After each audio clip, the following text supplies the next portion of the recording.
The storm raged with a fury that seemed almost alive, as if the sea itself had conspired with the night to bury its secrets. Waves rose like black mountains, crashing against the small yacht and sending icy spray across the deck.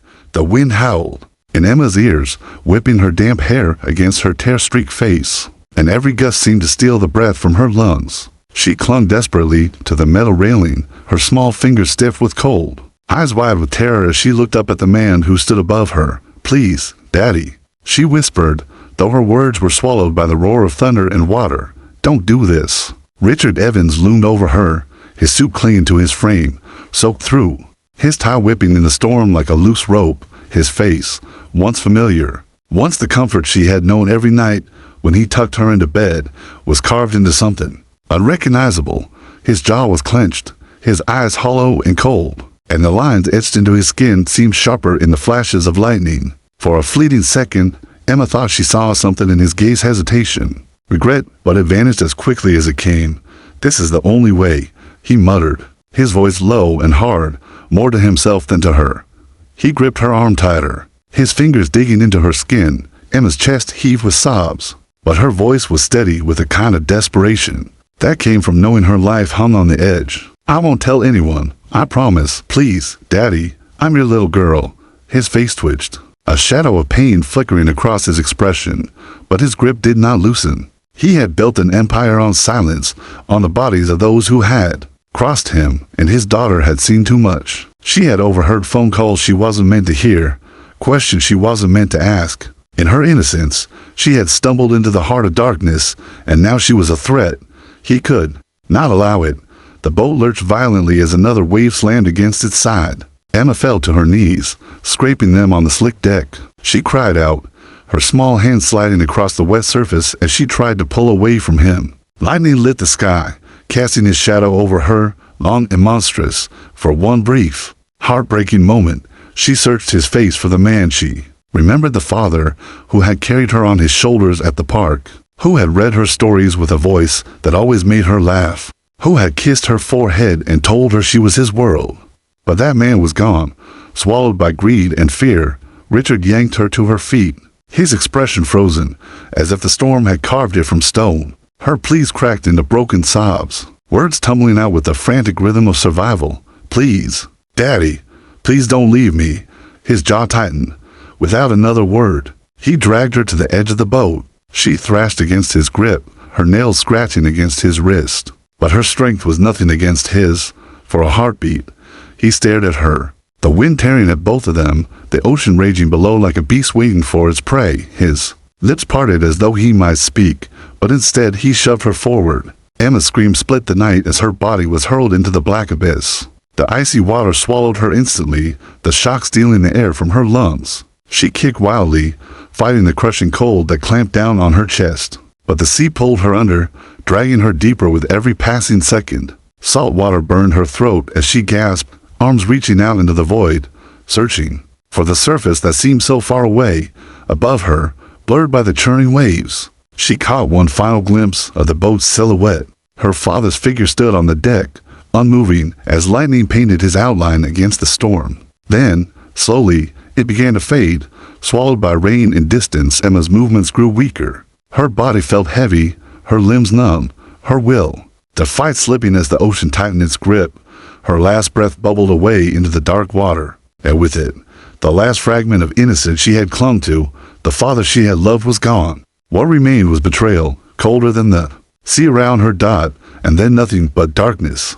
The storm raged with a fury that seemed almost alive, as if the sea itself had conspired with the night to bury its secrets. Waves rose like black mountains, crashing against the small yacht and sending icy spray across the deck. The wind howled in Emma's ears, whipping her damp hair against her tear-streaked face, and every gust seemed to steal the breath from her lungs. She clung desperately to the metal railing, her small fingers stiff with cold, eyes wide with terror as she looked up at the man who stood above her. "Please, Daddy," she whispered, though her words were swallowed by the roar of thunder and water. "Don't do this." Richard Evans loomed over her, his suit clinging to his frame, soaked through, his tie whipping in the storm like a loose rope. His face, once familiar, once the comfort she had known every night when he tucked her into bed, was carved into something unrecognizable.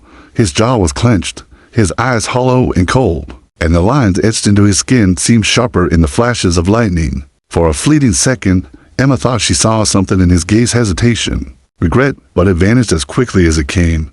"This is the only way," he muttered, his voice low and hard, more to himself than to her.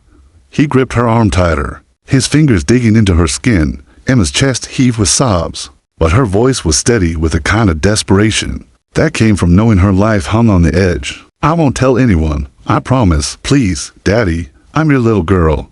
His face twitched, a shadow of pain flickering across his expression, but his grip did not loosen. He had built an empire on silence, on the bodies of those who had crossed him, and his daughter had seen too much. She had overheard phone calls she wasn't meant to hear, questions she wasn't meant to ask. In her innocence, she had stumbled into the heart of darkness, and now she was a threat. He could not allow it. The boat lurched violently as another wave slammed against its side. Emma fell to her knees, scraping them on the slick deck. She cried out, her small hands sliding across the wet surface as she tried to pull away from him. Lightning lit the sky, casting his shadow over her, long and monstrous. For one brief, heartbreaking moment, she searched his face for the man she remembered, the father who had carried her on his shoulders at the park, who had read her stories with a voice that always made her laugh, who had kissed her forehead and told her she was his world. But that man was gone, swallowed by greed and fear. Richard yanked her to her feet, his expression frozen, as if the storm had carved it from stone. Her pleas cracked into broken sobs, words tumbling out with the frantic rhythm of survival. "Please, Daddy, please don't leave me." His jaw tightened. Without another word, he dragged her to the edge of the boat. She thrashed against his grip, her nails scratching against his wrist. But her strength was nothing against his. For a heartbeat, he stared at her, the wind tearing at both of them, the ocean raging below like a beast waiting for its prey. His lips parted as though he might speak, but instead he shoved her forward. Emma's scream split the night as her body was hurled into the black abyss. The icy water swallowed her instantly, the shock stealing the air from her lungs. She kicked wildly, fighting the crushing cold that clamped down on her chest. But the sea pulled her under, dragging her deeper with every passing second. Salt water burned her throat as she gasped, arms reaching out into the void, searching for the surface that seemed so far away, above her, blurred by the churning waves. She caught one final glimpse of the boat's silhouette. Her father's figure stood on the deck, unmoving as lightning painted his outline against the storm. Then, slowly, it began to fade, swallowed by rain and distance. Emma's movements grew weaker. Her body felt heavy, her limbs numb, her will to fight slipping as the ocean tightened its grip. Her last breath bubbled away into the dark water, and with it, the last fragment of innocence she had clung to. The father she had loved was gone. What remained was betrayal, colder than the sea around her dot, and then nothing but darkness. The hospital was hushed in the early hours, the kind of silence that felt heavy, like the world itself was holding its breath. Fluorescent lights buzzed overhead, casting pale shadows on the tile floor, and the smell of antiseptic clung to the air.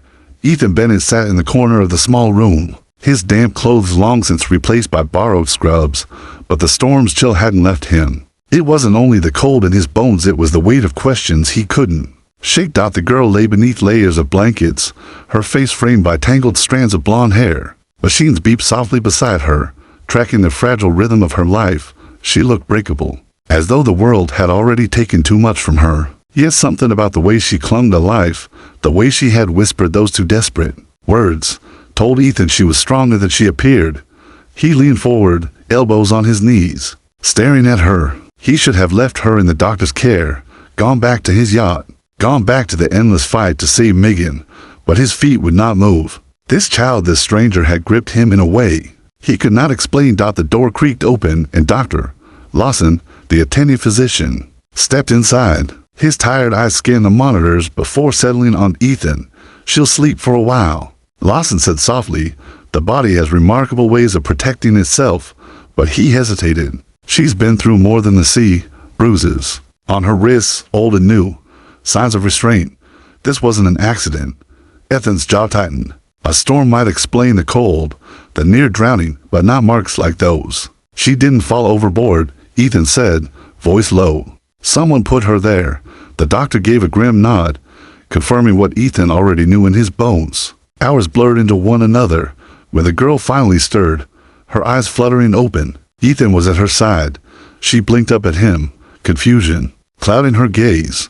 "You're safe," he said gently, his voice breaking the silence. "You're in a hospital. No one's going to hurt you." For a moment, she seemed to believe him.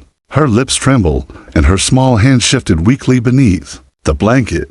Ethan reached out, and she clutched his fingers with surprising strength. "Don't let him find me," she whispered, her voice hoarse. The words cut through Ethan like a blade. "Who?" he asked, keeping his voice calm though his heart hammered. Her eyes darted toward the shadows of the room, as if expecting a monster to crawl out of the darkness. Then she whispered, "My daddy." The air thickened, pressing down on Ethan's chest. He should have expected it. Children rarely ended up in the sea by accident, but hearing it shattered something inside him. He thought of Megan, of how fiercely he fought every day just to keep her safe. And the idea of a father who would betray his own blood filled him with a fury so sharp it made his hands tremble. The girl closed her eyes again, exhausted, but Ethan couldn't move. He sat there long after she drifted back into sleep, staring at the monitors, his mind racing. Later, in the dim glow of the hospital corridor, he made the call. "Dig into this," he told his head of security. "I need to know who she is, who her father is, and why he wanted her gone. Leave nothing uncovered." By morning, the first pieces of the puzzle began to surface. Her name, Emma Evans, daughter of Richard Evans. Ethan knew the name well. Richard was a man whispered about in the darker corners of finance, tied to shell corporations and offshore accounts. His fortune built on foundations no one dared inspect it closely, and now his daughter was lying in Ethan's care. The weight of it settled on him like the storm's shadow never left. He had not only pulled a child from the sea, he had pulled her from the grip of a man who would stop at nothing to silence her. Ethan returned to the girls' room, his mind stormy with questions and fury. He looked down at Emma, so small, so fragile, yet alive against all odds. "You're safe," he murmured again, but this time it wasn't just comfort, it was a vow. Still, he knew the truth.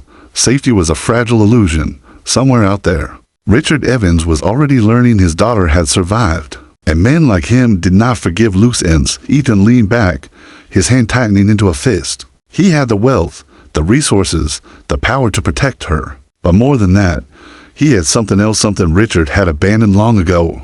He had a heart that would not let a child drown in darkness. And as lightning cracked once more across the horizon outside, Ethan Bennett made himself a silent promise. Whatever storm was coming, he would face it for her.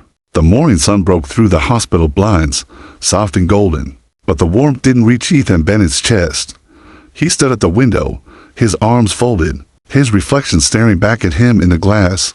Behind him, the girl Emma slept, her breathing steady but shallow, as if the ocean's chill still lingered in her lungs. For a brief moment, Ethan allowed himself to believe she was safe here, but deep inside, he knew better.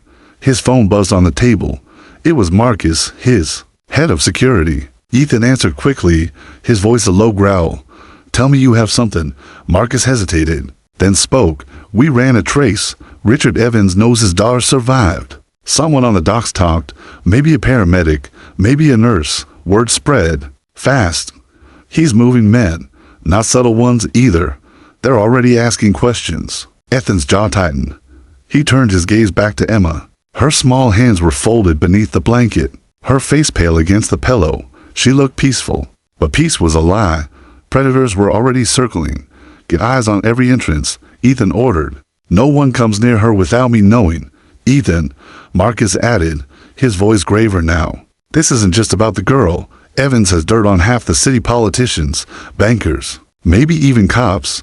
If he wants her gone, he won't stop. He'll burn everything in his path to do it."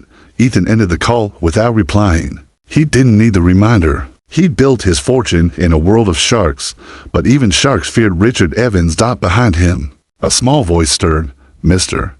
Bennett." He turned. Emma was awake, her eyes wide, shimmering with the weight of nightmares she couldn't shake. She pushed herself up weakly, the blanket slipping from her shoulders. "Bad dream?" Ethan asked gently, pulling the chair closer. "Not a dream," she whispered. "He's coming." The word sent a cold rush down Ethan's spine. He sat beside her, leaning forward, How do you know? She blinked, and a tear slipped down her cheek. Because he always finds people. He always makes them disappear. I heard him on the phone about others. He'll come for me too. Ethan placed a hand over hers. Steady, firm. He's not getting you. Not while I'm breathing. Her gaze locked on his, searching, as if weighing whether she could believe him. Then, slowly, she nodded, though fear still trembled in her eyes. The hospital felt smaller by the hour. Cameras showed men loitering near the parking lot. Their eyes are sharp, their stance too rigid to be casual. Marcus reported to more outside, the main entrance by noon. Ethan knew they weren't there to visit anyone. That night, Ethan stayed awake in the chair, his back aching, his eyes heavy but unyielding. Every sound in the corridor made him tense. Twice, shadows moved outside the glass door to Emma's room, and both times, Marcus's men intercepted before the handles turned at dawn. Ethan made his decision. Hospitals were no longer safe. Emma stirred as he packed her few belongings into a small bag, her hospital bracelet, the blanket she clung to, a sketch she had scribbled with crayons a nurse gave her. It was a child's drawing of a boat, and a storm, crude lines, and dark colors. But in the corner she had drawn a figure pulling her from the sea. When Ethan saw it, his chest tightened. "Where are we going?" Emma asked softly. "Someplace safer," Ethan said. He had properties all over the city mansions, penthouses, but he knew Evans's reach could stretch into any of them. Instead, he chose the one place no one but Marcus knew about, a cabin, miles outside the city, hidden in the woods. Built years ago when he needed to disappear from the world. They left under heavy escort. Black vehicles flanked the hospital exit, tires screeching as they sped into the morning traffic. Emma sat beside Ethan in the back seat, her head against the glass. Eyes wide as the city blurred past. She said little, but her small hand crept into his, holding it tightly, as if afraid she might be snatched away at any moment. Ethan squeezed back, silent but unbreakable. Yet even as the convoy wound its way into the countryside, Ethan knew it was only a matter of time. Richard Evans wasn't a man who gave up. He had resources, informants, money to buy silence and bullets alike. Emma dozed against his arm, exhausted. But her words from earlier echoed in Ethan's mind. He always finds people. The trees thickened. As the car veered onto an old gravel road, the cabin finally coming into view. Cloaked in shadows of tall pines, Marcus's men swept the perimeter before giving the all clear. Ethan carried Emma inside himself, her small arms around his neck, her breath warm against his shoulder. For a moment, in that quiet space away from the world, Ethan felt a fragile peace, but peace, he knew, was temporary. And far across the city, Richard Evans stood at his office window, staring down at the skyline he owned, a glass of scotch in his hand, a sneer twisting his lips. "She survived," he said to the man standing behind him. The man nodded once. "Yes, sir, Bennett has." Richard's eyes narrowed, cold as steel. "That we take them both." The forest around Ethan's cabin was still, the kind of silence that made even the wind seem cautious. Tall pines loomed over the wooden structure, their shadows stretching long across the clearing. For 2 days, the place had held like a sanctuary, a fragile bubble where the storm of the city and Richard Evans's shadow couldn't reach. Emma spent her time wrapped in blankets near the fire, sketching pictures of boats and trees, her small body slowly recovering from the sea's grip. Ethan watched her closely, always torn between a strange sense of relief and the relentless knot of dread, tightening in his chest. But sanctuaries never lasted. That evening, Ethan sat at the worn oak table with Marcus and 2 of his men. Maps and surveillance photos spread before them. "He knows she's alive," Ethan muttered, his jaw set. "He won't stop until she's gone. So we have to assume he'll come here." Marcus tapped the map with a scarred finger. "The back road is exposed. If they're coming, it'll be with vehicles. Drones too, maybe. He has resources to burn." Ethan's gaze flicked toward the fire where Emma slept curled beneath a blanket. "Then we don't give them an inch." Outside, the first snowflakes began to fall, thin and hesitant. Night gathered fast, swallowing the forest in darkness.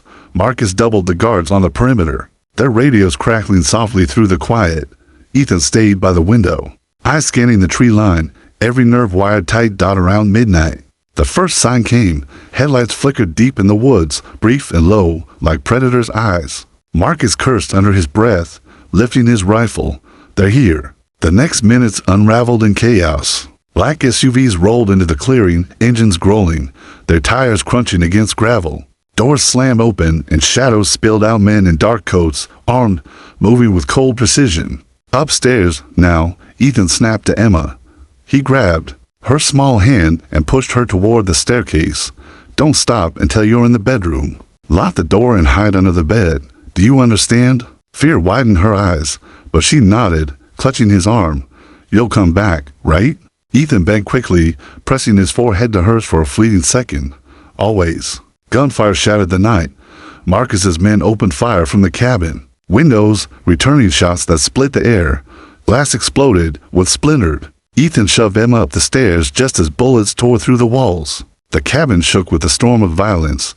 Ethan moved like a man forged in war. Grabbing a pistol from the drawer, his every motion sharp and short, Marcus barked orders. From the front, laying down cover, fire. Outside, shadows darted between the trees, trying to flank. Ethan ducked low, firing through the shattered window, each shot measured, controlled. One of the attackers dropped into the snow, but more poured forward. Upstairs, Emma crouched beneath the bed, her heart pounding in her ears. She hugged her knees, trembling, but something inside her hardened.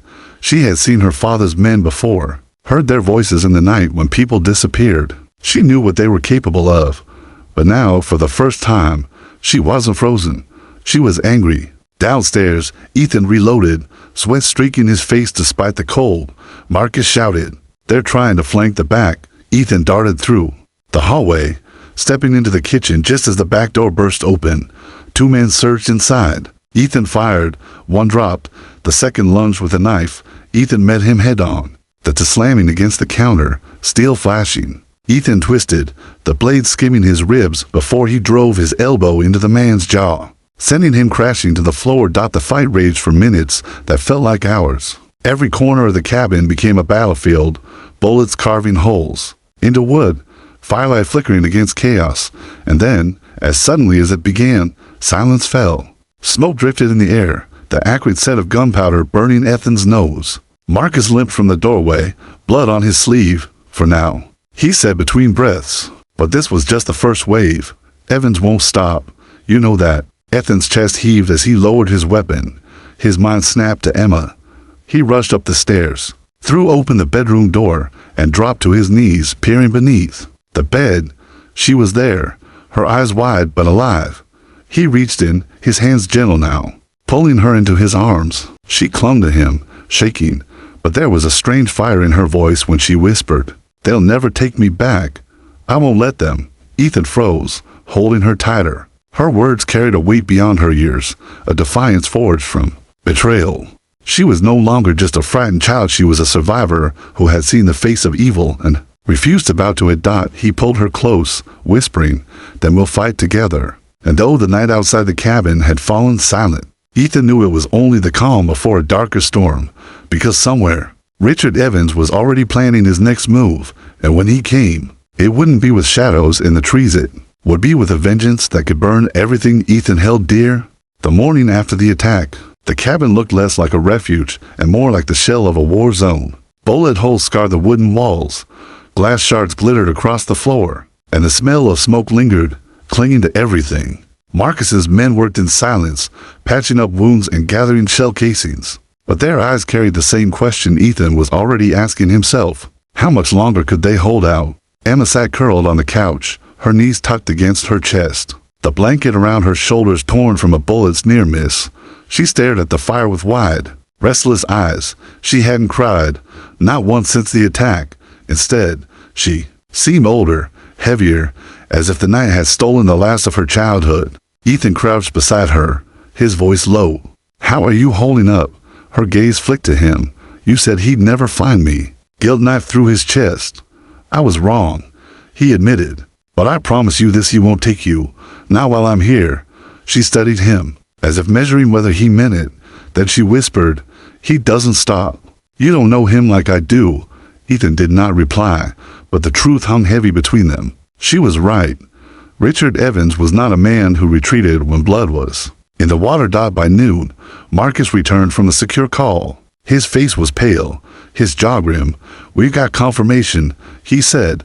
"Richard's moving personally. He's not sending shadows anymore." He's coming himself. Ethan stiffened. Then he wants to finish this with his own hands. Marcus nodded.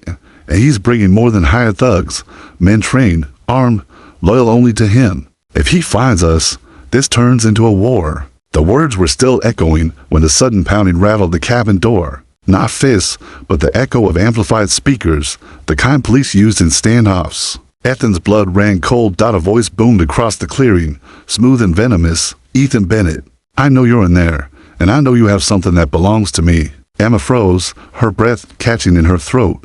She clutched Ethan's sleeve, whispering, "It's him." Ethan pulled her behind him, motioning Marcus and the others into position. Through the cracked blinds, he saw them black vehicles lined. In the clearing, men in tactical gear forming a perimeter, and in the center, standing tall with a calm smile, was Richard Evans. The man looked untouched by the storm of the past nights. Dressed in a sharp coat, a glass of arrogance in his hand, his eyes scanned the cabin with the precision of a predator. Ethan opened the door just enough to step onto the porch. Marcus hissed a warning, but Ethan raised a hand. This was a confrontation that could not be avoided. Richard's smile widened. "I admire you, Bennett, risking your life for a child that isn't even yours. Noble, foolish, but noble. She's not your property," Ethan shot back, his voice carrying across the clearing. "She's your daughter, and you tried to drown her." A shadow flickered across Richard's face, but it vanished as quickly as it appeared. She made choices no child should. She saw things she shouldn't. She became dangerous. Do you know what happens to men like me if children like her talk? Empires fall. Then maybe it should. Ethan growled. Richard chuckled softly, a sound colder than the winter air. "You don't understand. You're a businessman, Ethan. You know leverage. She isn't just a girl, she's leverage against me, and I cannot allow it." Inside the cabin, Emma's small hands trembled against the window frame as she watched. She could hear every word, and with every word, her fear twisted into something else, anger. She pushed the door open and stepped onto the porch, her blanket dragging across the wood. Ethan turned in alarm, but she shook her head, her voice quivering yet sharp. "I'm not your leverage," she said to Richard. "I'm not your anything. You're just a stranger for the first time." Richard faltered. His lips parted and something flickered in his eyes. Not regret, not love, but the faint sting of being denied. "Emma," he said softly, almost coaxing, "don't do this. You know I can give you everything. The world. You already tried to take it away," she whispered. The clearing fell silent. Even the armed men seemed to hesitate, sensing the invisible weight pressing down between father and daughter. Ethan stepped forward, placing himself squarely between them. "You hurt her. She's not yours anymore." Richard's calm shattered. His voice rose, sharp and venomous. "Then you've chosen war." Hands went to weapons. Safeties clicked off, the air pulsed with the promise of violence. Ethan's heart hammered, but he stood firm, shielding Emma with his body. And in that moment, Ethan saw something in her eyes: fire, resolve, the kind of courage born from betrayal. She wasn't just surviving anymore. She was defying. Whatever happened next, Ethan knew this battle was no longer just his. It was hers too. And somewhere in the storm that was about to break, destiny was winding tighter, pulling them toward the three words that would change everything. Snow whispered down from the sky, quiet flakes drifting onto the clearing, soft and fragile against the tension that crackled like electricity. Armed men stood rigid in the tree line, their rifles raised, eyes fixed on the cabin porch. Between them, Richard Evans glared at Ethan Bennett, his smile gone, his mask slipping to reveal the steel beneath. Ethan felt Emma's small hand clutch the back of his coat. She was trembling, but when he glanced over his shoulder, her eyes were blazing. The girl who had been thrown into the ocean was gone. In her place stood a child who had survived betrayal, bullets, and fear and still refused to bow. "You have one chance, Bennett," Richard said, his voice echoing across the snow. "Give her to me, and I'll let you walk away. Interfere again, and you'll bury her beside yourself." Ethan stepped forward, his frame broad and unyielding against the cold. "You already tried to bury her. I pulled her back, and I'll keep pulling her back. Every time you try." A ripple moved through Richard's men, confusion in their eyes. They had seen fear before. They had seen men break when confronted by Richard's power, but Ethan wasn't breaking. He was daring them to fire. "You think you can protect her?" Richard sneered. "Do you know who I am? What I control? I know exactly who you are," Ethan snapped. "And that's why I won't let you near her again." Before Richard could reply, Marcus appeared from the shadows of the cabin, rifle raised. His men fanning out behind him. "You'll have to get through us first," he barked. The clearing bristled with weapons. Safeties clicked off, barrels glinting under the pale moonlight. The world seemed to hold its breath. Then a sound broke the silence, not gunfire, not shouts, but Emma's small voice, steady in its defiance. "You'll never win, Daddy." Richard's head snapped toward her. "What did you say?" Her blanket slipped from her shoulders, and though her body trembled, her chin lifted. "You'll never win, because you don't love me." "And he does." The words hit harder than bullets. Richard's face twisted, rage swallowing whatever flicker of humanity had remained. "Love won't save you," he spat. "Power saves. Fear saves. Love is weakness." Ethan's voice cut across his, deep and steady. "Then why are you the one standing alone?"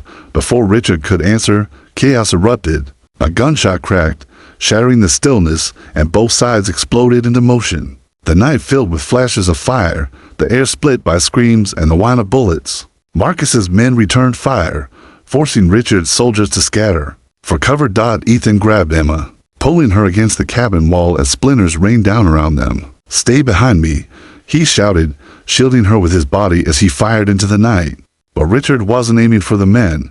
His eyes locked on Ethan, and with a snarl, he drew a pistol. Charging through the chaos straight for the porch. Time seemed to slow. Ethan turned, raising his weapon, but Richard was already there. His face contorted with fury, his arm extended. Emma stepped forward, her voice cracking through the madness. "Stop." The word wasn't loud, but it cut sharper than thunder.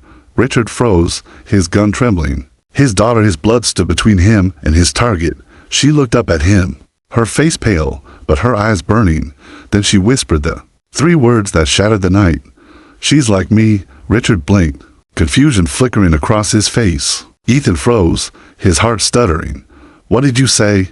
Emma's voice broke, but she forced the words out. "Megan, your daughter, she's sick, right? Like me." Ethan staggered as it struck. The truth clawed at him. Megan's rare heart condition, the very thing that haunted every waking moment of his life. Emma carried the same fragility in her chest. For the first time, Ethan certainly wavered, his face drained of color. This wasn't just fate. This wasn't just rescue. Emma wasn't a random child in the sea. She was tied to him in a way that went deeper than bloodlines and deeper than chance. Richard's eyes narrowed, suspicion giving way to calculation. "So that's it," he hissed. "That's why you care, because she reminds you of your own broken little girl." Ethan's hands shook, but not from fear, from the crushing weight of realization. Emma wasn't only a survivor, she was a mirror, a living clue. Maybe even the answer he had been searching for in every hospital, every doctor, every sleepless night with Megan. The gunfire slowed as both sides faltered. Sensing the storm had shifted, snow fell heavier now, blanketing the clearing in eerie stillness once again. Richard raised his gun one last time, but Emma stepped closer, her tiny body shielding Ethan. "You'll never touch him, not ever." The choice was made in a breath. Ethan fired. The shot rang out, sharp and final. Richard staggered back, his pistol falling from his hand, his body collapsing into the snow. His empire, his power, his menace, all of it ended in silence. Ethan dropped his weapon, his breath ragged, his knees weak. He turned to Emma, pulling her into his arms. She clung to him, sobbing for the first time since the sea. And as Marcus's men secured the field, Ethan held her close, his face pale, his heart heavy with a truth he couldn't yet explain. The girl he had saved from the storm was more than fate's orphan. She was a key, a mirror, perhaps even a thread that could unravel his daughter's illness. And in the falling snow, Ethan knew his life had just been rewritten.